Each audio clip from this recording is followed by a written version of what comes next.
that you are worshiping with us today. Thank you, because now I can see people's beautiful faces. I am so grateful that you are here. Fun Month is an opportunity for us to have fun, to laugh, to celebrate, to begin to foster a relationship of excitement as we launch our ministry calendar throughout the month of August and into September. But when we were drafting this week, we were like, what's important? What are the things that are true to the nature of Cornerstone? And if you haven't noticed, every week has been an example of the core values of Cornerstone. It is a beautiful space of us taking all of the things that God is doing and putting it together. So if you were here on the first Sunday of the month, it was our indoor party worship. And what was so amazing about that is it's an opportunity for us to connect with the people in our community and to invite people, because Cornerstone is not an inward church. We don't focus on just the people who are present in the seats. God has called us to go beyond these walls to every single person. The second week was family for us. We had the getaway. We had camp here. And then this week, one of the biggest parts of Cornerstone is missions, both locally and globally. And this summer, we had two amazing opportunities for missions to happen here at Cornerstone, along with all of the other areas of serving that many of us participate in the Twin Cities as it stands. But this year marked a big milestone for Cornerstone when it comes to missions, because we celebrated 20 years of partnership with Segunda de Formada Iglesia. I think I said that right. Christy's looking at me like I butchered it. So, as we kick off Missions Week, we didn't want this to be kind of a sermon-y kind of dynamic, because there's so much that God says about missions. There's so much that the Scripture says about missions, but the best way for us to truly understand the call of missions, the act of missions, and the benefits and the blessings of missions is by hearing firsthand experience with missions. And for all of us, we have some relationship or another to the first mission experience that we had this summer. Is we celebrated 20 years of a partnership in Honduras with the school and the church. And it was just an amazing time. I'm wearing a shirt that was actually a gift from one of the ninth graders that I had the privilege of hanging out with for the week. I would say teaching, but I'm not really an educator, so I don't want to. That would be a disservice to teachers and what they do to say that I was the teacher. But we had a good time. So I'm going to invite Christy up, and we're going to share a little bit about our time there and what it just really meant. So I'll hand Christy the microphone and let her talk for a few minutes to share her experience. You're brave handing me the microphone with the theme of Honduras. My daughter said keep it short, so I did take some notes because I could talk forever about Honduras. The first thing I'd like to just say is thank you. Muchísimas gracias. As Jamarcus mentioned, this summer was especially special since we were celebrating the 20th anniversary.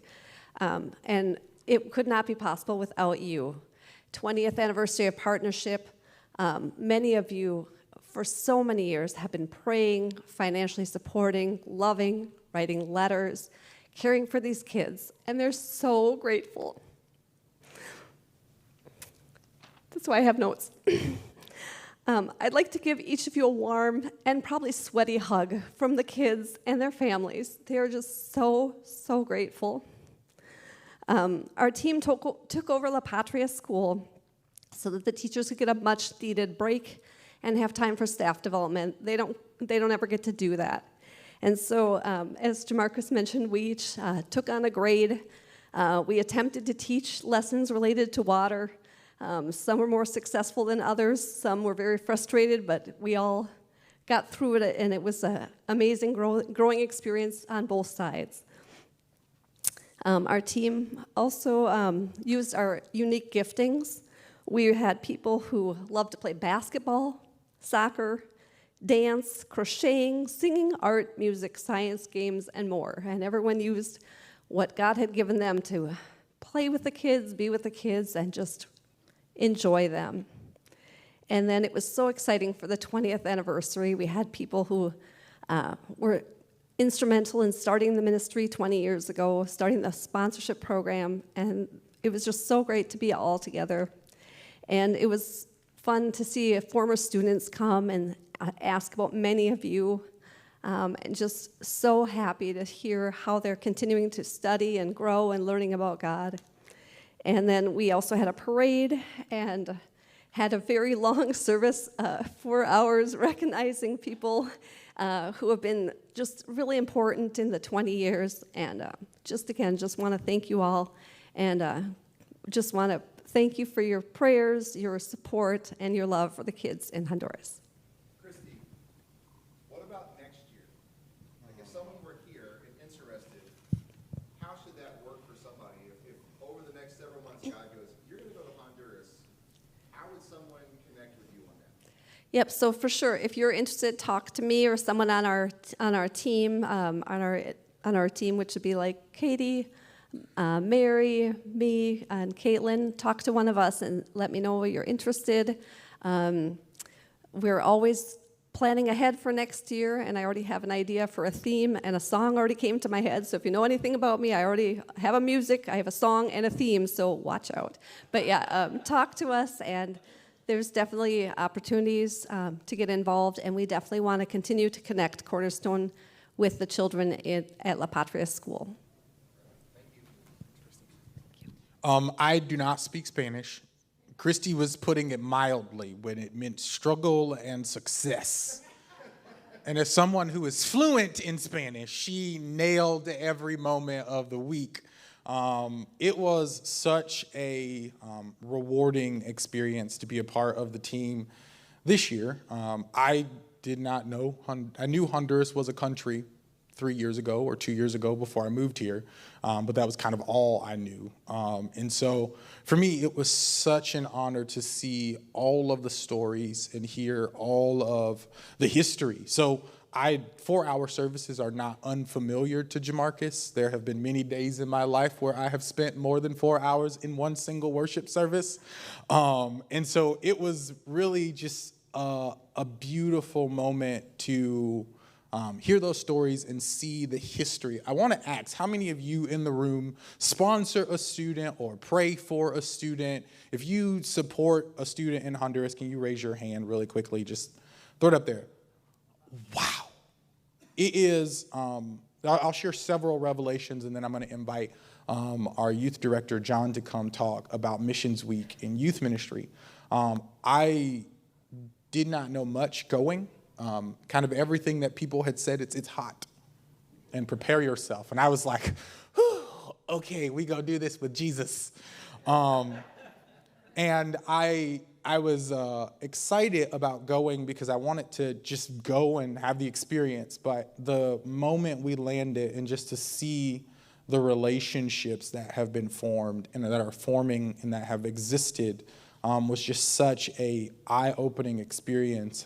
Students running up and like hugging Kim and Christy and several people who have been in the moments of, if you don't know, we had 2 different groups go down. We had a group of 18 go down for 10 days, and then we had an anniversary group of a group of people who are longstanding partners and supporters and pioneers of the program and the ministry come down to be a part of the celebrations. And Cindy, Terry is one of those, and Jeff. Okay, so this is the moment I'm going to talk, and then I'm going to give the mic away. I got a lot I could say about my experience, and if you want to get tea, because I don't drink coffee, I'd love to share it with you.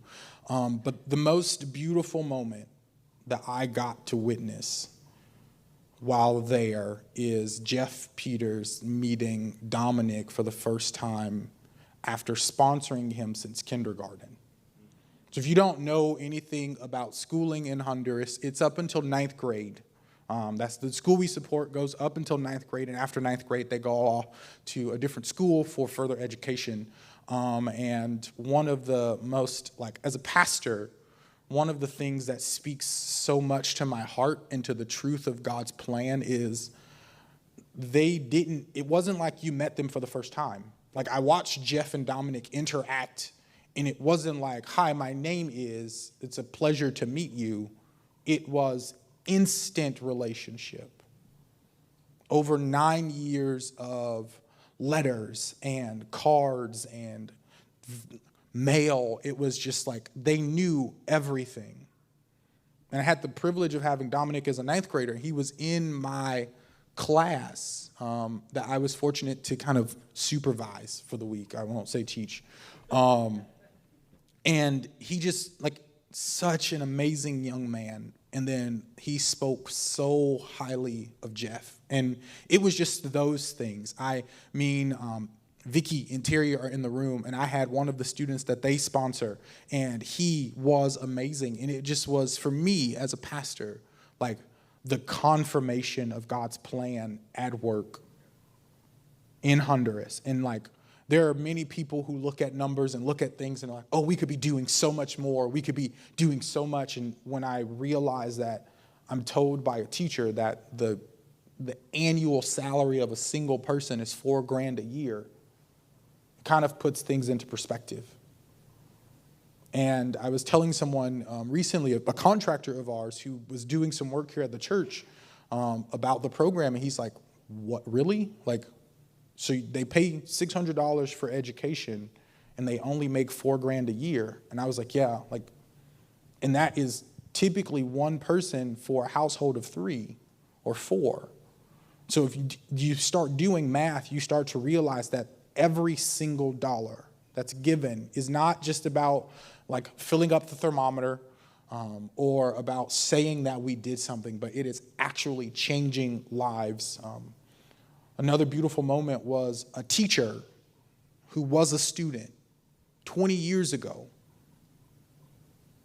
was able to say hi to her sponsor from 20 years ago, and then to introduce her daughter who's being sponsored, who wants to become a teacher.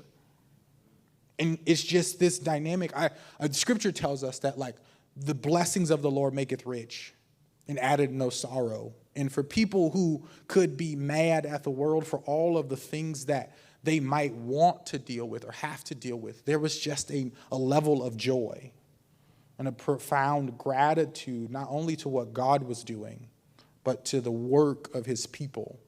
And so as a pastor, it was just an amazing experience. I cannot go next year. I've got a wedding and all of the other things, so cannot go next year.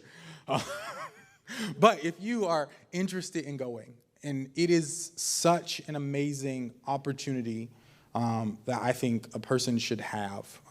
If you sponsor a student, thank you. If you pray for a student, thank you. It is just in a life-changing moment that you kind of see things differently afterwards. And students have social media, so now they're commenting under pictures and asking how things are going. And it's kind of just super awesome that it's not you go down. I have a big problem with doing like the travel down, fix something, and then leave, and there's no continual relationship. That's John's nodding like, absolutely. It's just the thing I don't like. So to see that every year relationship is being built. They're praying for us. We're praying for them. We're supporting them. They're supporting us. It is a beautiful partnership. And my prayer, and I would invite you to be praying that the Lord would do 20 more years and 20 years on top of that so that so many more people can be impacted and lives could be changed. Now, that's one part of the mission that happened through Cornerstone this summer. And while some of us were in Honduras, there was a group of teenagers. This is parents, listen. This is important because we don't just play ping pong and eat donuts and candy. We serve here at Cornerstone. So I'd love to invite John up to talk a little bit more about what happened with student ministries for Missions Week. Thanks, Jamarcus. For those of you that don't know me, I'm John Dugan, the student ministry director here at Cornerstone. Around the same time that the Honduras team was in Honduras, some of us students decided to do what we called a missions week. So we took 3 days in a row, and we decided to meet here at church every morning, and we went out and did missions work in the Twin Cities, 3 different days in a row, to local organizations around the Twin Cities. And originally, when I heard that I was going to be sharing up here, I asked a couple students, like, hey, I got an idea. You guys want to come join me on stage, and you can come share about your highlights and what stood out to you? And they're like, heck no.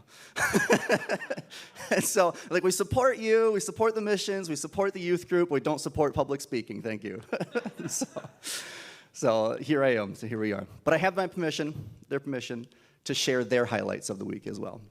So our first day, we went to Loaves and Fishes, an organization here in the Twin Cities, where each time they help, they provide food for people with food insecurities. And so what we got to do is we got to show up and we got to just help prepare the meal, the lunch for the day. And so we, a team of 7 of us, were divided up into teams and divided into different jobs to help set up and prepare the meal. And then we had the wonderful opportunity to go outside and give the meals that we had prepared to people that just show up. And so just a little table out in the little parking lot. You can see it in the picture. And people just walk up. And I think the part that was most impactful to a lot of us was the fact that when people came up, we wouldn't just give them one. We asked, how many do you need? How many do you need? And at first, I'm like, oh, wow, aren't we going to run out like really quickly? But people were like, oh, yeah, I need 4. I have 2 people I know that need one as well. And it was just cool how they have like a network. They support each other. And the willingness to just give freely was really eye-opening and impactful to us and the students. I had one student in particular that, to give context, actually. We prepared about 80 meals. Little over 80 meals at first, and then we go outside, and after about an hour, I'm cleaning up inside the kitchen, cleaning up all of our mess and whatnot. We have about 15 minutes until we're supposed to go. And then the students run in and go, we're running out of meals, we need to make more. I'm like, I just cleaned it. Okay, let's do it. And so the students took over. I didn't have to lead anything. The students took over, and they're like, all right, we need to get this many meals out, get the plates out, wash this, get out of the fridge. John, you got that. I'm like, okay, I got that. Here we go. And so as a team, we took over, and we were able to provide another 20 to 30 meals that the students was like, we got to feed more. And that was really cool. The next day, we actually did something different. We went to the grocery store and our local Target here in Crystal, and we bought lots and lots of supplies. And basically we came back to church and we created a supply bag for homeless people that we meet. And in the homeless bag, it has in the supply bag, it has water, granola bars, toothpaste, toothbrush, sunscreen, and a bunch of other stuff, including a handwritten note from each student that helped. And we created 40 bags between 7 of us. And it was just really amazing to see how easy it was to care. And then we did a little, a self-training, if you will, and we learned how to love the homeless in our cities well, how to do that. And I think the first thing that was really impactful to us was the ability for us to just treat them like people. I remember one of my students was just saying that to me, like, yeah, I think what was most impactful to me is just how they're just people. Sometimes we just see them as others and whatnot. Like, no, they're just people like you and me, and they want to be loved, they want to be cared for, they want to be seen. And one of the things in our training that we learned is how to offer your name first as the first gift. And then after that, ask them theirs. And then after you ask their name, to say their name, because they don't hear their name said very often. And then to be able to offer, like, hey, is this bag, is this helpful? And to be able to pray for them, see them, just talk to them, and for them to be seen. And so that was really impactful for us and the students that week. Our third and last day, we had a much bigger group. We had 13 of us. We went to the Ark Value Thrift Store in the Twin Cities here. And this was a neat opportunity. Basically, the organization, if you're not familiar, they have a very small staff-paid team. And the reason is because all the extra proceeds that they make go to help with families with mental and physical disabilities. And the extra money just goes straight to the families and organizations helping with those. And I can't remember what the number was. I should have probably prepared that part. But it was a jaw-dropping number of, oh my goodness, you guys give this much money every year? That's amazing. But the reason that they are able to do that is because they have such a small staff team that they rely on volunteers to operate the store on a day-to-day basis. And so 13 of us were divided into 2 teams.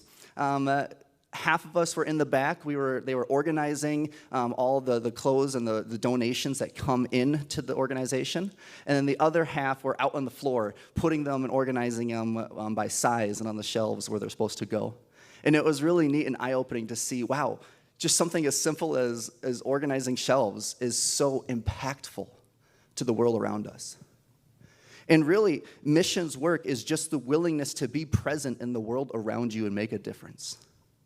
And so it was impactful for me and the students to be able to see that for us to make a difference in the world, to be the hands and feet of Jesus, we just have to say, yes, God, let's do this. Thank you.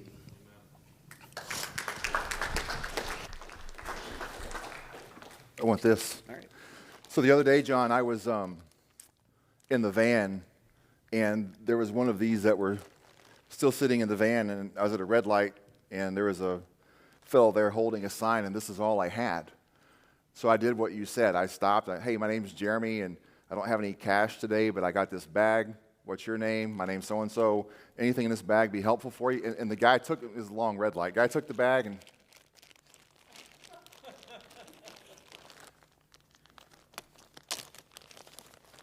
yeah, I could use this. Right on. Well, it's yours. Seriously? Yeah.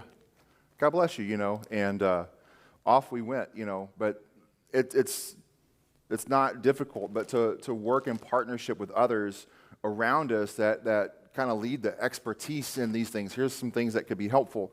If you were to go and you're sitting here going, you know what? Maybe you volunteer in the community already. Maybe you don't. Maybe you've been somewhere across the world. Maybe you haven't.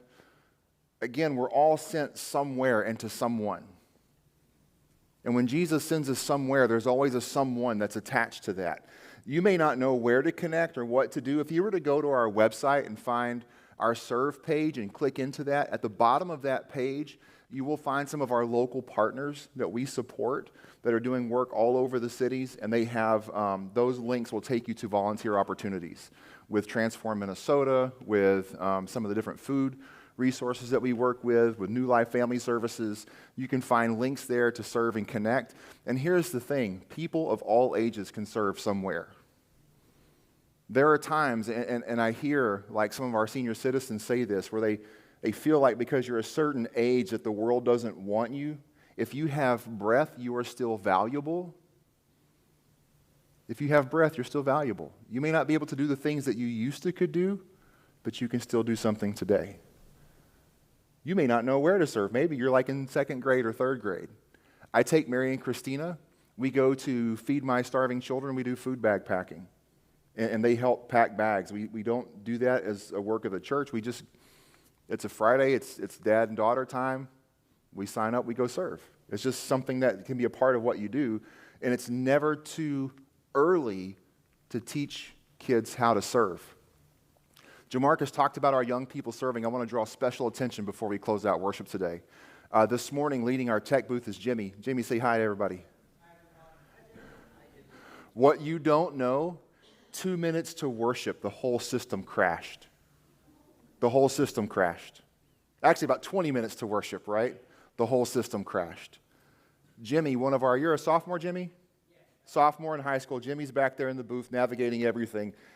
We had black screens before you walked into the room. At 2:48 on the countdown timer, everything comes back on because of Jimmy's hard work. Young people at work using their gifts to do things. So thanks, Jimmy. We don't say thank you enough to some of the volunteers in the booth, and if you knew what was happening at 8:40, you would have seen a circle of panic on a lot of our faces. I mean, we're trying to go see if we still have a overhead projector, you know? It just wasn't happening for us today. And Jimmy got it up and running. So thanks for using your gifts here in worship this morning.